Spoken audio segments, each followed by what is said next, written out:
Iniciaremos analizando las 7 iglesias literales que existieron en Asia Menor, a las cuales les llamaremos el tipo.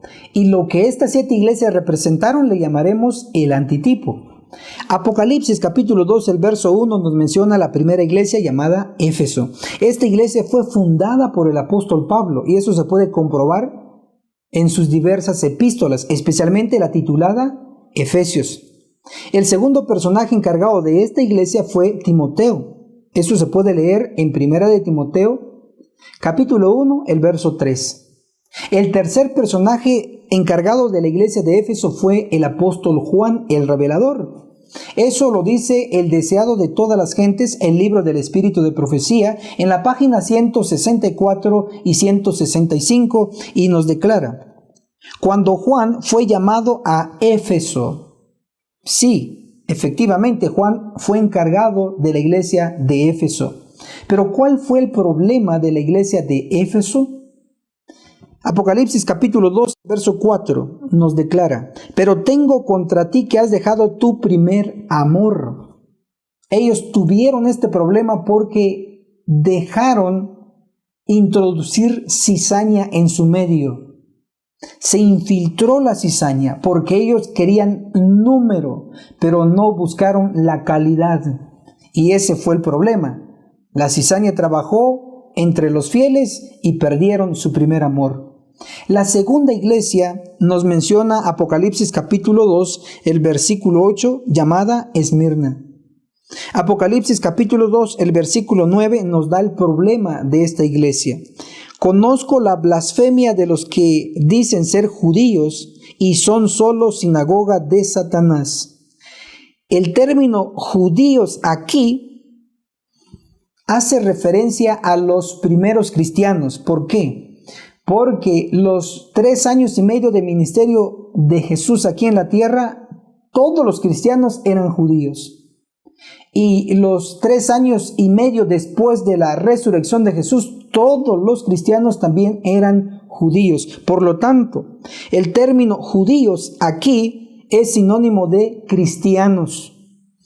Entonces debemos entender lo siguiente: conozco la blasfemia de los que dicen ser judíos, sinónimo cristianos, y son solo una sinagoga de Satanás.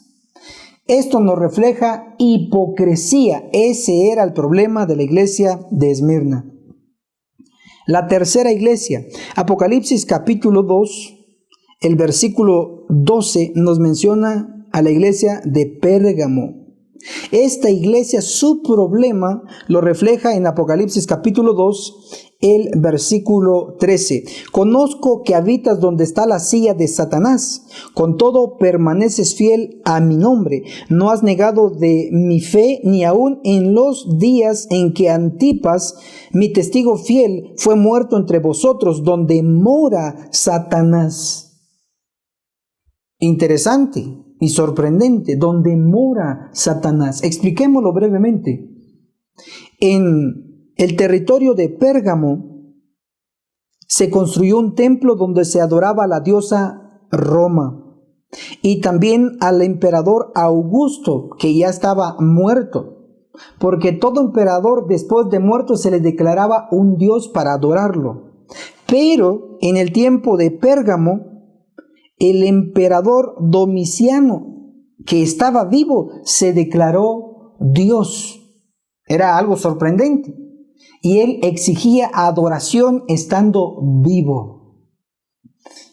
A estos dioses falsos se adoraban en el territorio de Pérgamo y se tenía un templo allí. Por eso es que dice que donde mora Satanás. La cuarta iglesia, Apocalipsis capítulo 2, el verso 18 nos declara sobre Tiatira. Y el problema nos lo refleja en Apocalipsis capítulo 2, el verso 20.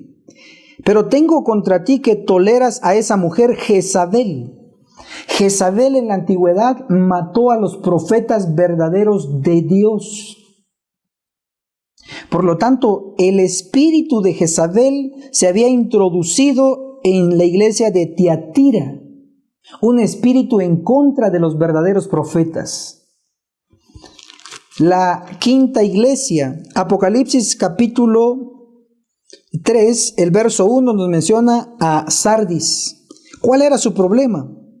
Apocalipsis 3:1 nos dice: escribe al ángel de la iglesia de Sardis, el que tiene los 7 espíritus de Dios y las 7 estrellas, dice: conozco tus obras, que tienes nombre, que vives, pero estás muerto.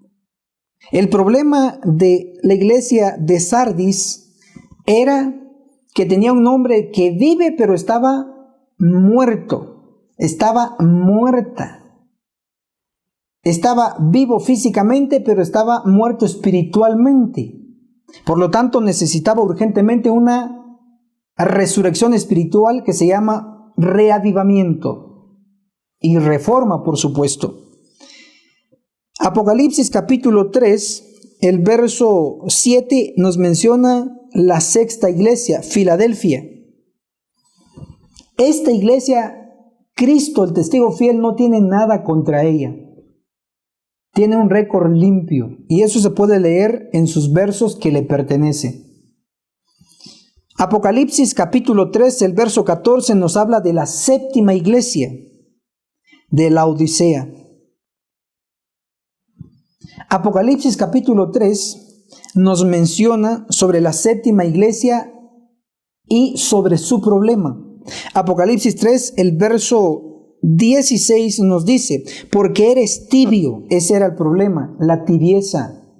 Apocalipsis 3, el verso 17 nos dice: yo soy rico y estoy enriquecido y nada necesito, decía el ángel de esa iglesia. Y no conoces que eres un cuitado, miserable, pobre, ciego y desnudo. Dice que era rico, pero Cristo le dice: tú eres pobre. Por lo tanto, estaba engañado. El problema de la iglesia de Laodicea era que estaba tibia y estaba engañada. Ahora analicemos el antitipo de estas 7 iglesias. El libro de Hechos de los Apóstoles, libro de Elena de White, en la página 467, nos declara: los nombres de estas son un símbolo de la iglesia en diferentes períodos de la era cristiana. Todo estudiante sensato de las Escrituras sabe que la primera iglesia, llamada Éfeso, representó o tipificó a la iglesia cristiana primitiva sin los apóstoles, que posteriormente se llamó la iglesia católica romana. Definimos entonces que la iglesia de Éfeso representó a la iglesia católica romana. Pero las demás iglesias, ¿a qué iglesias representaron? Para ello haremos un breve análisis, que las verdades vinieron consecutivamente y fueron representadas a través de personajes y movimientos. Ejemplo: Abraham representó la verdad de la fe. Eso se puede leer en Hebreos capítulo 11, versículo 8, donde se menciona que Abraham usó la fe. Por eso hoy conocemos a Abraham como padre de la fe. De Abraham vino un descendiente llamado Isaac.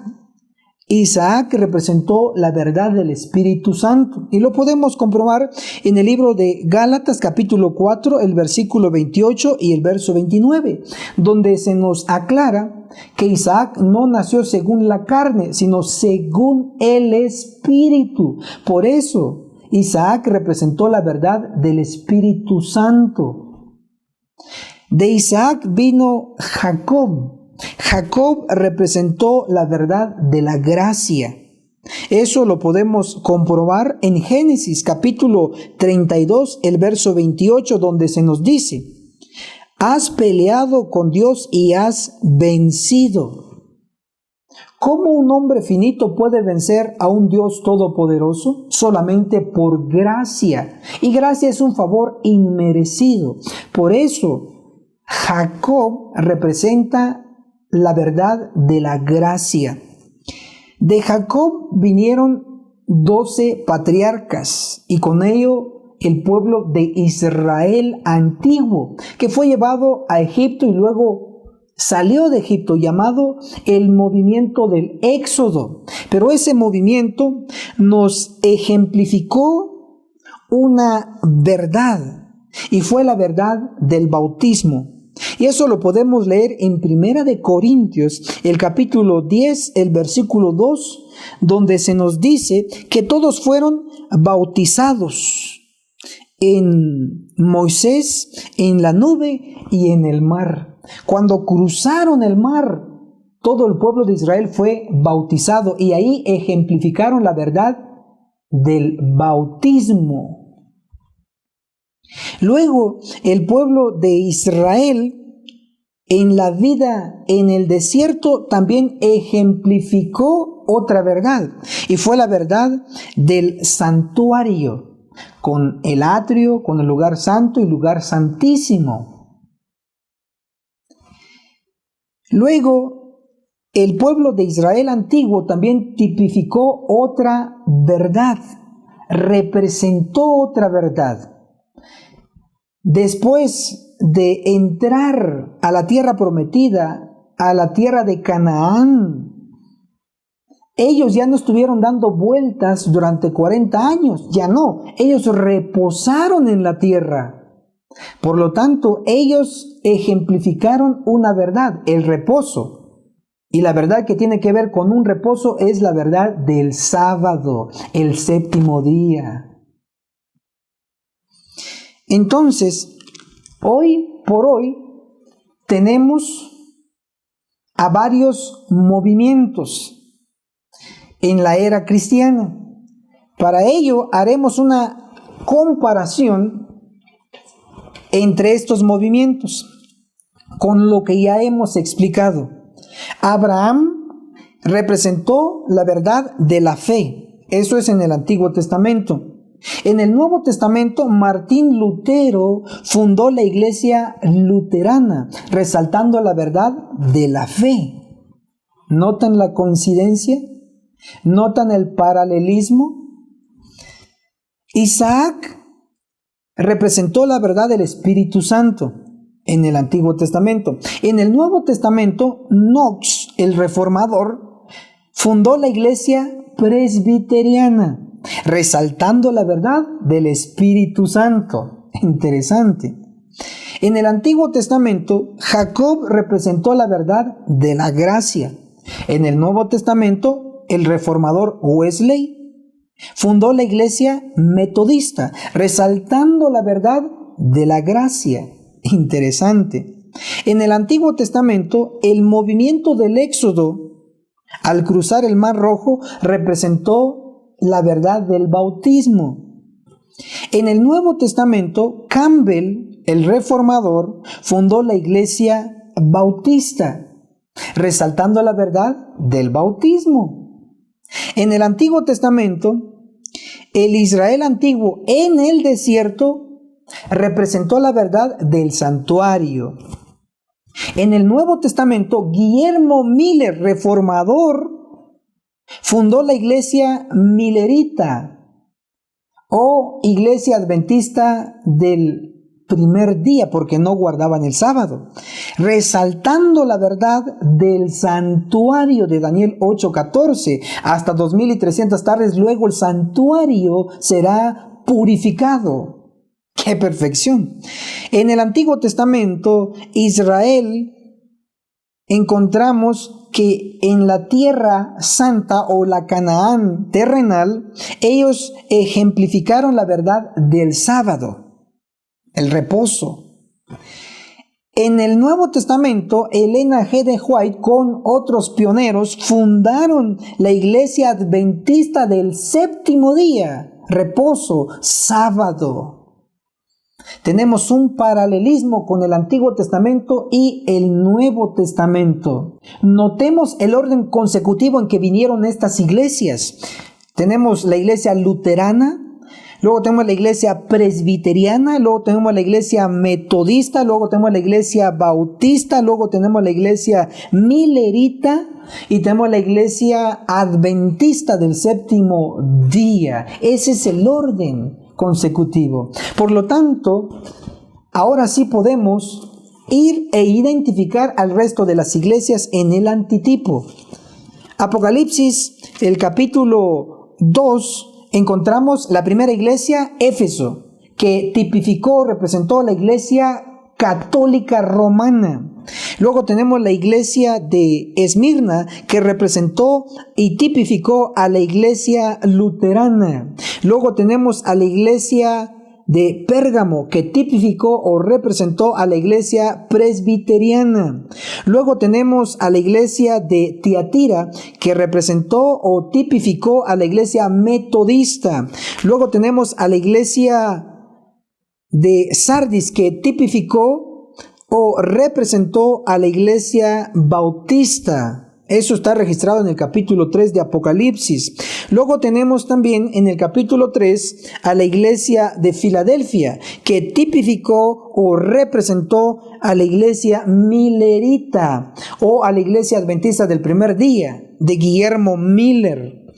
Luego tenemos a la iglesia de Laodicea, que representó o tipificó a la iglesia adventista del séptimo día. Maravilloso. La iglesia Laodicea se puede identificar de otra manera.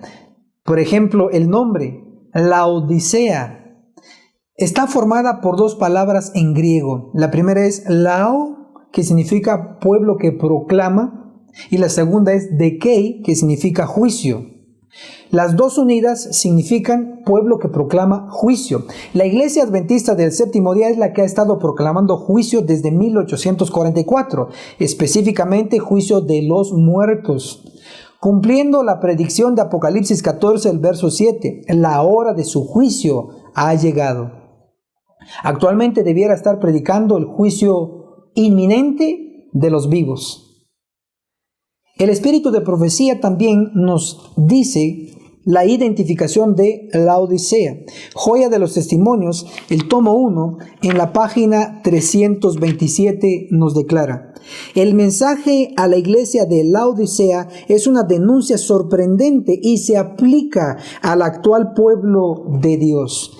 Entonces, Laodicea representa a la iglesia adventista del séptimo día. ¿Quién es el ángel de la iglesia de Laodicea? Identifiquémoslo. Apocalipsis capítulo 1, el verso 20, la última parte. Las 7 estrellas son los ángeles de las 7 iglesias. Significa que las 7 estrellas y los 7 ángeles son lo mismo. Si identificamos las estrellas, identificaremos a los ángeles. El espíritu de profecía en la Review and Herald del 31 de mayo de 1887 declara: las estrellas son usadas para representar a sus ministros. El libro La vida santificada es un libro en inglés. En la página 77 y 78 nos dice: en sus manos están 7 estrellas representando a los ministros de la iglesia. También en el libro de Obreros Evangélicos, en la página 13, nos dice: los ministros de Dios están simbolizados por las 7 estrellas. No hay duda, las 7 estrellas son los ministros. Las 7 estrellas y los 7 ángeles son lo mismo. Por lo tanto, los 7 ángeles son los ministros, los pastores, el liderazgo de la iglesia. Apocalipsis, el capítulo 3, el verso 14, escribe al ángel de la iglesia de Laodicea. Obsérvese que el mensaje es directamente al ángel, a los ministros, a los pastores, a los líderes de la iglesia. Es para ellos el mensaje. ¿Y cómo está el ángel? Apocalipsis capítulo 3, el verso 16. Porque eres tibio. No es ni frío ni caliente, es tibio. Apocalipsis capítulo 3, verso 17. Tú dices: yo soy rico, estoy enriquecido y nada necesito, y no conoces que eres un cuitado, miserable, pobre, ciego y desnudo.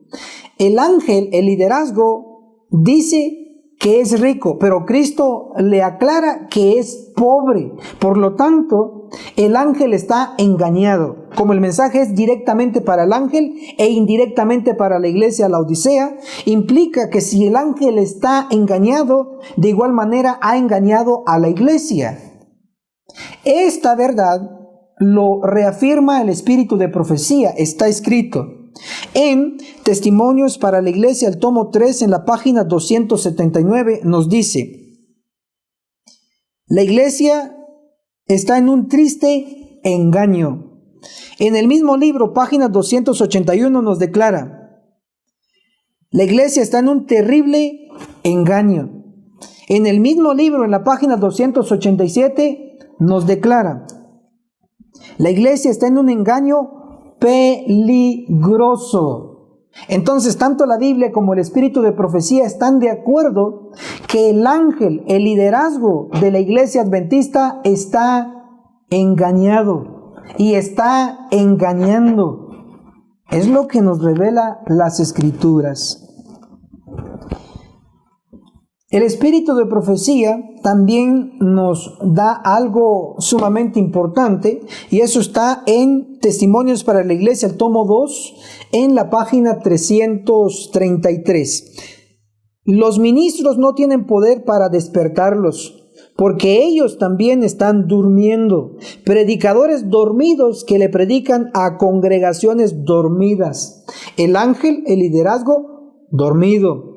Las congregaciones, es decir, la iglesia, dormida. Así no vamos a acabar la obra en todo el mundo, en todas las naciones. Debe de haber un cambio. La iglesia adventista del séptimo día seguirá siendo el pueblo de Dios. Dios no la cambiará, pero sí cambiará al liderazgo. Lo hará a un lado, lo eliminará. En términos de Apocalipsis capítulo 3, el verso 16. Porque eres tibio, ni frío ni caliente, estoy por vomitarte de mi boca.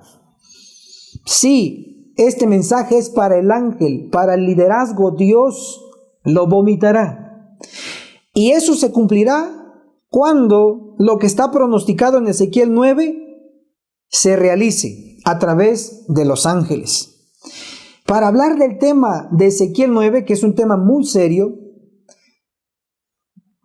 mencionaré lo que anteriormente hemos explicado en otra clase sobre los candeleros. En Apocalipsis capítulo 11, el verso 4, tenemos 2 candeleros. En Apocalipsis capítulo 1, el verso 12, tenemos 7 candeleros.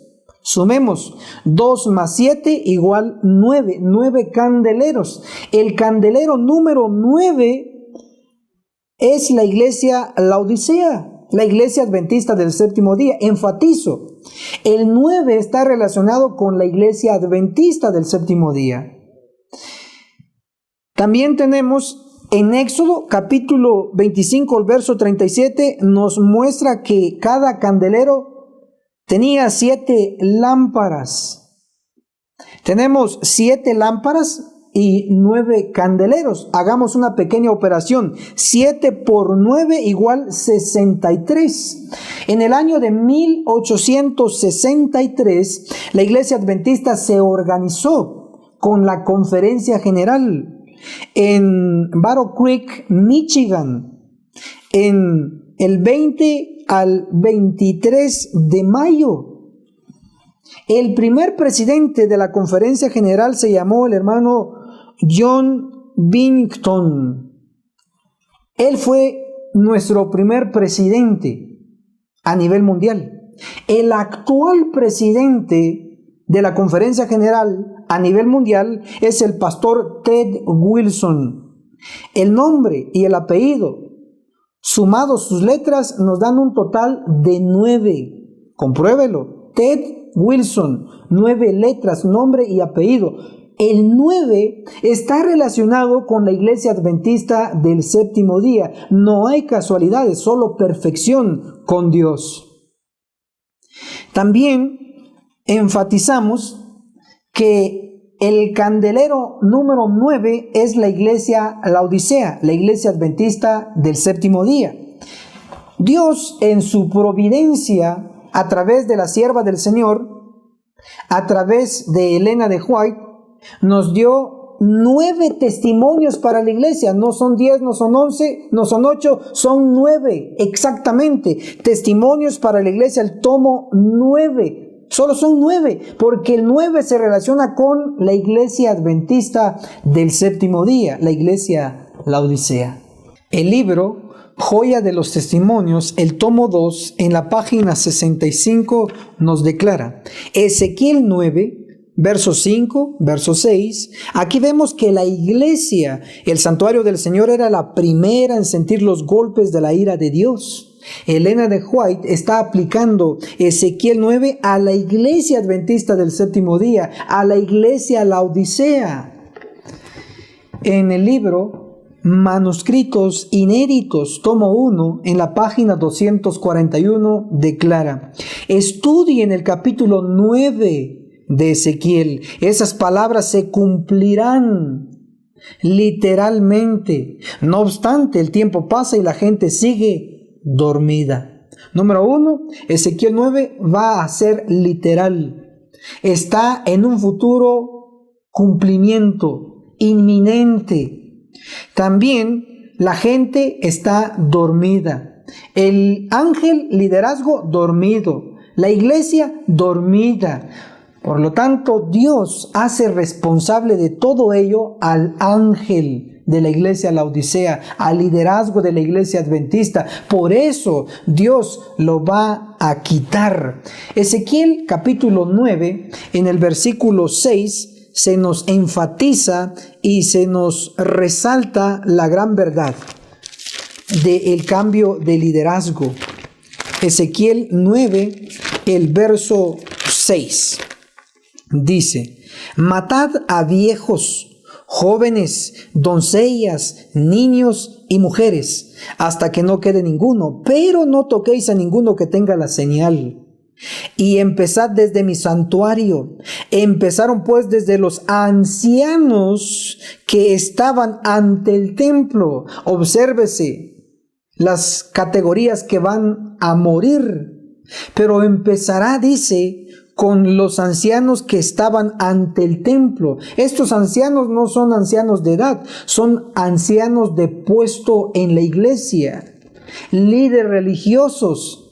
En este caso son el ángel de la Odisea, que van a ser quitados y otros ocuparán su lugar para que la iglesia termine la obra que se le ha encomendado.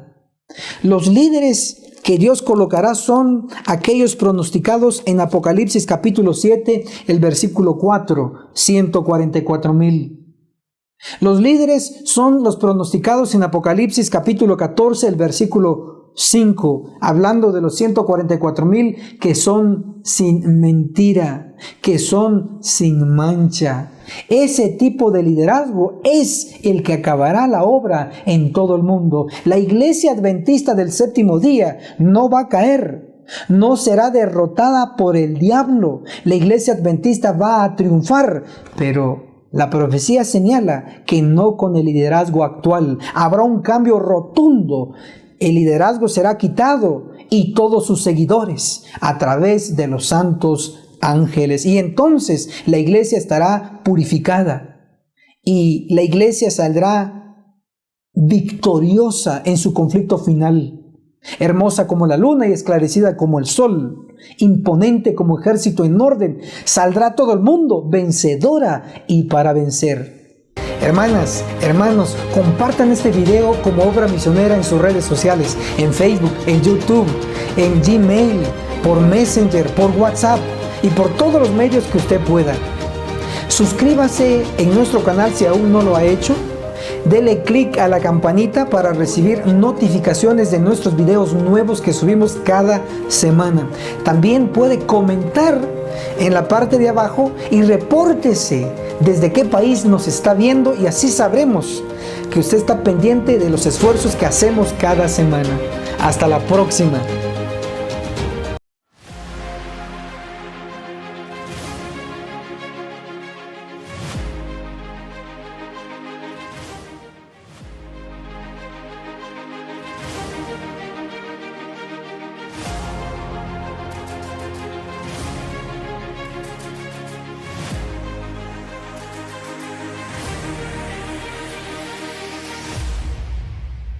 El testimonio de Jesús, que es 100% bíblico, consta de 22 lecciones.